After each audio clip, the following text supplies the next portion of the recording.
வணக்கம் students. Next நம்ம பார்க்க போகிறது ட்ராவலிங் சேல்ஸ்மேன் ப்ராப்ளம். இது ஷார்ட்டாக டிஎஸ்பின்னு சொல்லுவோம். ஸோ இந்த ப்ராப்ளமை என்பி ஸோ இந்த ஃபார்மேட்டில் பார்க்க போகிறோம். ஓகேங்களா? சரி, ஃபஸ்ட்டு நல்லா கவனிங்க. இப்போது ஒரு 4 cities எக்ஸாம்பிள் எடுத்துப்போம். ABCD. ஸோ இந்த 4 cities நான் ஏல ஸ்டார்ட் பண்ணுறேன்னா நான் என்ன பண்ணால் பிக்கு போகலாம், பிக்கு போயிட்டு சிக்கு போகலாம், சிக்கு போயிட்டு டிக்கு போகலாம், திரும்ப ஏக்கே வரணும்.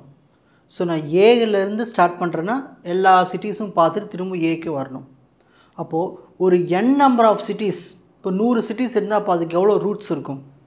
ஸோ இப்போது ஏலேருந்து பிக்கு போகலாம், இப்படி போகலாம், இல்லை இப்படி போய் இப்படியும் போகலாம். ஸோ நிறைய ரூட் இருக்கும். So for cities there are factorial roots இருக்கும். அப்போது ஒரு கம்ப்யூட்ரு இதை சால்வ் பண்ணுறதுக்கே ரொம்ப அதிகமாக எடுத்துக்கும். ஒரு 100 ரூட்டு இல்லை 100 சிட்டிஸு 1000 சிட்டிஸ் இருக்குது, அதுக்கு ரூட் கண்டுபிடிக்கிறது, அதில் எது பெஸ்ட்டு ரூட்டு, எது லீஸ்ட்டு ரூட்டு, இதெல்லாம் ரொம்ப கண்டுபிடிக்கிறது ரொம்ப கஷ்டம். அதான் என்பி ஹார்டு ப்ராப்ளமாக இதை எடுத்துருக்கோம். ஸோ இந்த ட்ராவலிங் சேல்ஸ்மேன் ப்ராப்ளம் வந்து ஒரு என்பி ஹார்டு ப்ராப்ளம். சரி, a set of cities and distance between every pair of cities, இதுதான் நம்மளுக்கு கொடுப்பாங்க கிவனில். அப்போது நம்மளுக்கு சிட்டிஸோட என்னென்ன சிட்டி இருக்குதுன்னு கொடுத்துருவாங்க, 2 சிட்டிக்குள்ளே இருக்கிற டிஸ்டன்ஸ் கொடுத்துருவாங்க. நம்மளோட கோல் என்னது? Find the shortest possible route தான் கண்டுபிடிக்கணும். Visit each city exactly once, ஒரு வாட்டியாவது அந்த சிட்டியை பார்த்துடணும், ஆனால் ஷார்ட்டஸ்ட் ரூட்டாக இருக்கணும். அதேமாதிரி திரும்ப ஸ்டார்ட் பண்ண இடத்துக்கு திரும்ப வந்துடணும். And return to the starting city. So இதுக்கு நம்ம எப்படி ப்ராப்ளம் சால்வ் பண்ணுறதுன்னு பார்த்துட்டோம்னா ரொம்ப difficult. Why it is computationally difficult? ஏன் இதை வந்து டிஃபிகல்ட் ப்ராப்ளம் சொல்கிறாங்க? அதுதான் நம்ம என்பி ஹார்டு ப்ராப்ளம் சொல்லுவோம். அதாவது நான் பாலினாமியல், அதாவது நான் டிட்டர்மினிஸ்டிக் பாலினாமியல்னு சொல்லுவாங்க. இதை நான் பாலினாமியல் டைம்னு சொல்லலாம். ஓகேங்களா? ஸோ ஹார்டு ப்ராப்ளம் சொல்லுவாங்க. பினா பாலினாமியல் டைம், என்பினா non polynomial hard problem. So solve பண்ணது ரொம்ப கஷ்டம், ரொம்ப லென்த்தியாக இருக்கும் ப்ராசஸ். ஸோ ஃபஸ்ட் நம்ம பாலினாமியல் டைமில் பார்க்கலாம்.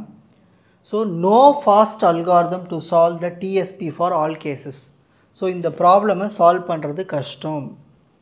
ஸோ ஃபாஸ்ட்டாக சால்வ் பண்ணுறது கஷ்டம், ஏன்னா இதில் நிறைய மல்டிபிள் ரூட்ஸ் இருக்கும், அதுக்கு லீஸ்ட் டிஸ்டன்ஸ் கண்டுபிடிக்கணும். ஸோ ரொம்ப கஷ்டம், ஏன்னா ஃபேக்டோரியல் வந்துட்டாலே ரொம்ப கஷ்டம் தான். NP non polynomial time. So இருக்கிறதுலே ஹார்டஸ்ட் ப்ராப்ளமில் இது ஒன்று.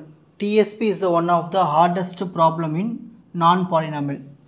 அதான் இப்போது ஃபார் எக்ஸாம்பிள் உங்களுக்கு ரூட்னுடைய டிஸ்டன்ஸ் தெரிஞ்சால் மட்டும்தான் உங்களால் என்ன பண்ண முடியும், இது ஷார்ட்டஸ்ட் ரூட்டு, இது ஷார்ட்டஸ்ட் ரூட்டு, இப்படி போய் நம்ம சிட்டி பார்த்துட்டு வர முடியும்.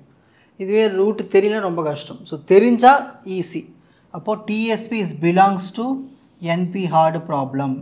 ஸோ இந்த டிஎஸ்பி ப்ராப்ளம் எதுக்குள்ளே இருக்குது? நான் பாலினாமியல் டைமில் இருக்குது, ரொம்ப கஷ்டம் சால்வ் பண்ணுறது. It is impossible to find all possible routes, எல்லா பாசிபிள் ரூட்டும் கண்டுபிடிக்கிறது கஷ்டம். அப்போது நமக்கு ஆப்டிமல் சொல்யூஷன் கிடைக்கிறதும் ரொம்ப கஷ்டமாக தான் இருக்கும். ஸோ அப்போ இந்தமாரி ப்ராப்ளம்ஸ் நம்ம என்னென்னு சொல்லலாம்? என்பி ஹார்டு ப்ராப்ளம்னு சொல்லலாம். ஸோ டிஎஸ்பி ட்ராவலிங் சேல்ஸ்மேன் ப்ராப்ளமை என்பி ஹார்டு ப்ராப்ளம் சொல்லணும். நம்மளுக்கு 4 சிட்டியாக இருக்கிறதுனால ஸோ நம்ம ஒரு 4 சிட்டிஸ் இருந்தால் கண்டிப்பாக ஒரு 3 பாசிபிலிட்டிஸ் இருக்கும். ஏபிசிடி இல்லை ஏசிபிடி, இந்த மாதிரி பாசிபிலிட்டிஸ் நிறைய, ஒரு 3-4 பாசிபிலிட்டிஸ் இருக்குதுன்னு வச்சுப்போமே. அப்போது ஒரு 100, 200, 1000 சிட்டிஸ் இருக்குது, அதுக்கு நம்ம பாசிபிலிட்டிஸ் கண்டுபிடிச்சி அதுக்கு பெஸ்ட்டு ரூட் கண்டுபிடிக்கிறது, அதுக்கு லீஸ்ட் ரூட் கண்டுபிடிக்கிறதுலாம் ரொம்ப கஷ்டம். ஸோ அதனால தான் இந்த ட்ராவலிங் சேல்ஸ்மேன் ப்ராப்ளமாக ஒரு என்பி ஹார்டு ப்ராப்ளமாக சொல்கிறாங்க. Take a screenshot. உங்களுக்கு இந்த கண்டென்ட் ஈஸியாக புரிஞ்சிருக்கும்னு நினைக்கிறேன். வாட்ச் அதர் எபிசோட்ஸ் இன் த appropriate playlist. Fauji silver academy, strength, success, clarity. வணக்கம்.